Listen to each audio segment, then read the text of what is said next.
श्यामलाल जी पूरे गांव में अकेले पढ़े लिखे इंसान थे। एक स्कूल में सरकारी टीचर के तौर पर काम करते थे। बच्चों को शिक्षा देते हुए एक दिन विचार आया कि क्यों न कुछ ऐसा किया जाए जिससे दुनिया बदल जाए, क्यों न पूरी दुनिया को सुधारा जाए। बस मन में आए इस विचार ने श्यामलाल को रात भर सोने नहीं दिया।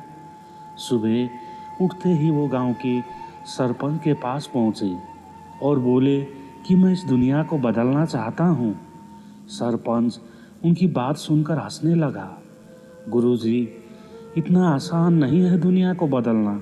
आप ये विचार छोड़ दे तो ही अच्छा है। लेकिन श्यामलाल ने ठान लिया था और इसी वजह से वो कई लोगों से मिले, पर कोई फायदा नहीं हुआ। अब वो अकेले ही सामाजिक कार्यों में लग गए।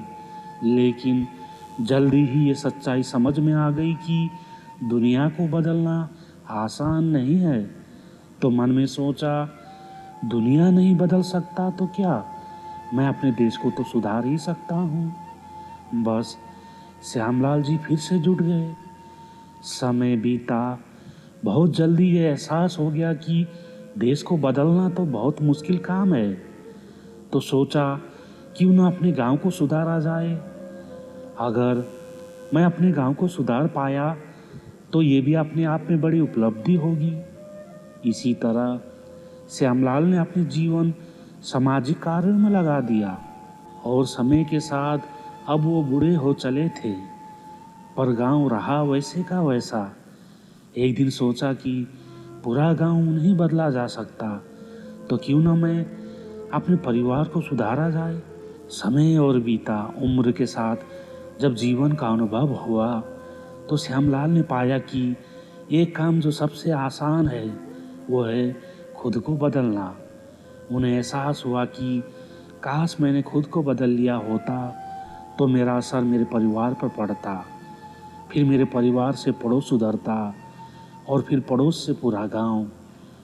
इसी तरह पूरा देश भी सुधर सकता था और फिर दुनिया को बदलते देर नहीं लगती। पर क्या करें, तब तक तो बहुत देर हो चुकी थी।